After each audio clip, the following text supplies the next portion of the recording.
What if I told you that Sasuke was never really defeated? That his destiny was far beyond death? And that somewhere between the void and consciousness, he had achieved something that nobody imagined, completely dominating the mind of Hidari? Yes, this is the theory that can change everything we know about the final war of the shinobis against the Shinjus. After being imprisoned and sealed by the Mokutan, Sasuke's body was completely paralyzed, but his mind continued alive. Inside that confinement of living wood, there was a battle that nobody could see. A war fought on the spiritual plane where Hidari, the cursed clone, the imperfect copy, believed he had defeated the real Uchiha. But Sasuke, with all the coldness and genius that always defined him, used this confinement as a trap. He knew that Hidari, being formed from part of his own essence, possessed a mental connection with him. This connection was the gap that Sasuke needed. The theory says that while the world believed that Sasuke had been defeated, he was fighting one of the most intense mental battles in all history. A confrontation between the original and the reflection. Hidari tried to erase Sasuke's memories and identity, while Sasuke dove into the depths of Hidari's consciousness, recalling every moment of his journey. Itachi, Naruto, Sakura, Sarada. Each memory became a spiritual blade, cutting the mental chains imposed by the clone, and it was at this point that the true power of the Sharingan transcended the limits of logic. Sasuke's eternal Mangekyou began to shine inside the mental dimension, and for the first time, Hidari experienced something he did not know: fear. Because he was before the original. Before the one who faced gods, who confronted Madara and Kaguya, who endured pain and regret, Sasuke awakened inside Hidari's mind something new: an inverted Sharingan, a symbol of supreme mental domination. Some theorists call this stage the Mangekyou of consciousness, the final stage, where will dominates form. From this point, Hidari stopped existing as an independent being. He became an extension of Sasuke's own mind. And that is how, even with the body still sealed, Sasuke managed to regain control. What happened next was something none of the Shinjus predicted. During the Great Final War, while Boruto, Sarada, and Kawaki fought against Jura and the Shinju's armies, a new energy began to emerge from the ground. It was a dark but serene aura, as if nature itself were being rewritten. Hidari's body, being manipulated like a puppet by the Shinjus, stopped moving. His eyes, previously lifeless, began to shine with the same pattern as Sasuke's Rinnegan. Boruto was the first to notice. Wait, those eyes. It can't be. Then a voice echoed from Hidari's mouth with the same cold and calculated tone that had been silent for a long time. Did you really think you could erase the last Uchiha? Sasuke had returned. Not physically, but spiritually, completely dominating Hidari's body. He was the one controlling every movement, every strike, every technique. It was as if he had been reborn inside a new body, molded for combat. And with that, the war began to change course. The Shinjus, who believed they had absolute control over the life energy of the earth, began to feel something strange. Sasuke's chakra was not only powerful, it was corrosive to them. Every time Hidari, now under Sasuke's control, used Susanoo, he drained the natural energy the Shinjus used as a source. It was the perfect counterattack. Meanwhile, Boruto and Kawaki, using synchronized karma, managed to hold Jura, who was trying to activate the Jubi. Sarada, guided by her father's words echoing from Hidari's mouth, awakened a new form of the Mangekyou, which many call the reversal eye, everything, seemed converging to the climax, the union of the descendants of Rikudo Sennin's power against the plague threatening to consume the world. But the battle was devastating. Jura had become a fusion between Shinju and Otsutsuki, an almost unstoppable being. Every chakra strike destroyed continents, and reality began to fragment. It was at this moment that Sasuke, inside Hidari's body, revealed the true reason he dominated the clone. He needed a body capable of withstanding the Shinju's divine energy, something an ordinary human body could no longer endure. And then he did the unthinkable. Using the dimensional control Rinnegan, Sasuke opened a rift in space and began absorbing part of the Jubi's chakra, sealing it inside Hidari's body. It was a suicidal maneuver, but he knew that if he did not do it, the entire planet would be consumed. Boruto realized what Sasuke was doing and shouted, "Sensei, don't do this! You'll lose yourself!" But Sasuke replied with the same calm as always. I already lost myself once, Boruto. Now it's time to find myself again. At that moment, the chakra fusion exploded. A wave of energy swept across the battlefield and the entire world trembled.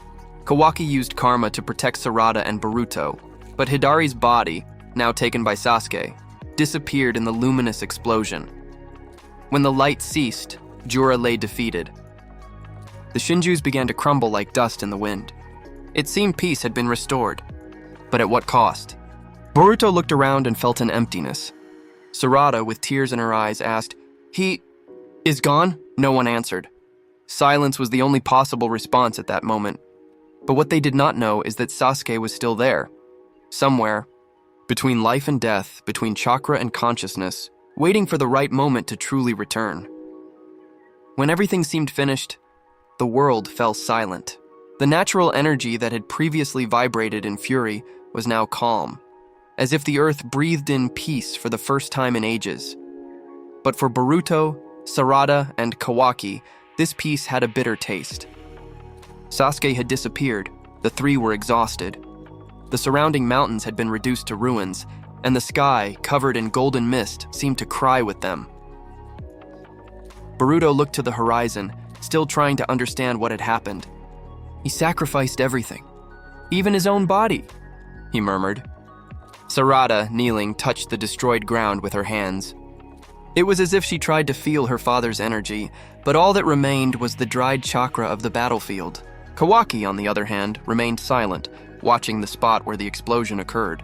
He knew Sasuke was not the kind of man to surrender to destiny, not even to death. And at that moment, something began to happen. The ground trembled lightly, and a wave of chakra spread through the field, coming from underground. An energy that Boruto recognized instantly. It was not just chakra, it was something deeper, a link between worlds. Suddenly, Hidari's body, or what remained of it, began to recombine. The wooden veins created by the Mokuton began to dissolve, transforming into particles of light.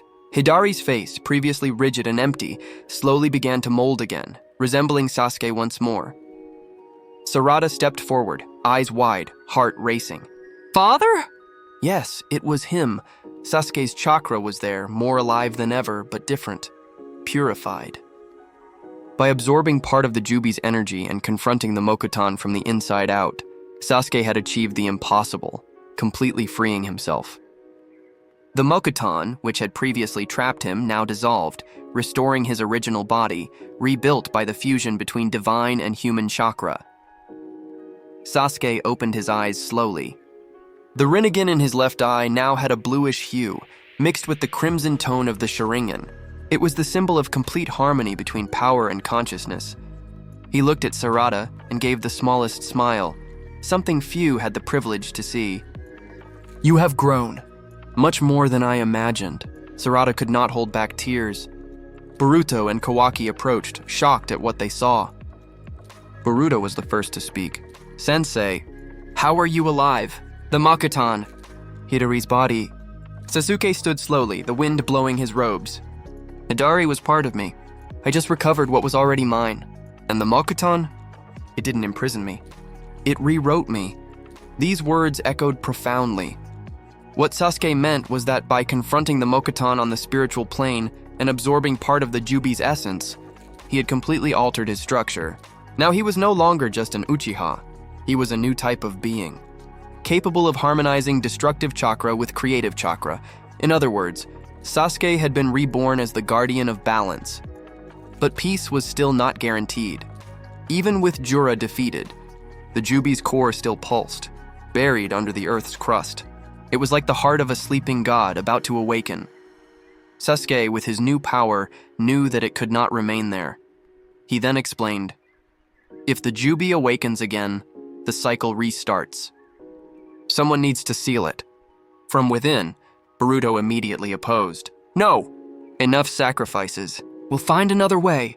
But Sasuke only looked at him with that cold and firm gaze, the same gaze he once cast on Naruto.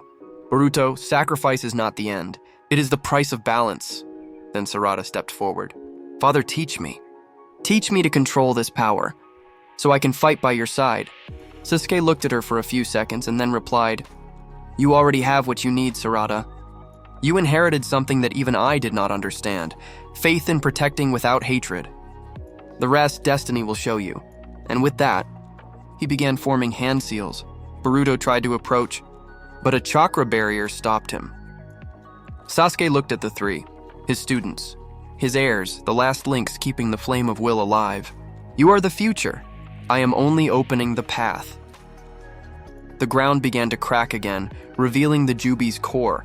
It was an immense globe of pure energy, pulsating with the force of creation. Sasuke extended his hand and activated an unprecedented technique, Divine Dissolution Rinnegan. The symbol in his eye expanded, forming concentric circles that began to absorb all the creature's negative energy. The world trembled. Trees bent, the air vibrated, and time seemed to stop. Boruto, Sarada, and Kawaki shouted, but could not approach. The light was so intense it seemed to engulf everything. But in the middle of that divine explosion, a voice echoed. It was Sasuke. "Do not let the world return to darkness. Fight together." And then everything went white. When the light ceased, the Jubi's core had disappeared. The battlefield was completely regenerated. Flowers bloomed again, and the sky, now clear, let the sun rise over a new world. In the center, where the energy globe had been, there was only a symbol burned into the ground, the Uchiha clan emblem, split in half and surrounded by a Rinnegan circle. Boruto knelt before it. "Sensei, you did it!" Sarada placed her hand on the symbol, still feeling a trace of her father's chakra. "He didn't die. He became part of nature." Kawaki, looking at the horizon, completed. He finally found the peace he always sought. Months passed since that day. The ninja world began to rebuild. The Shinjus disappeared completely, and natural energy stabilized. Boruto became a traveler between dimensions, guided by the words Sasuke left. Kawaki took the role of protector of the villages, vowing never to allow the cycle of hatred to return, and Sarada Uchiha became the guardian of the legacy. Once, she climbed to the top of a mountain, the same place where the Uchiha symbol had appeared after the battle. She closed her eyes and felt the wind touch her face.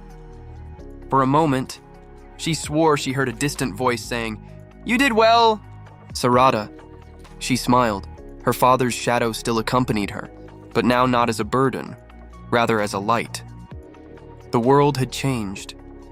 And at the center of everything, the name Uchiha remained as a symbol of redemption, sacrifice, and balance. Sasuke Uchiha, the man who was once consumed by darkness, was reborn not as a hero, but as the very essence of harmony between good and evil, and perhaps that was the true purpose of his entire journey. Because in the end, Sasuke did not just defeat Hidari, he defeated himself. And with that, he freed the entire world.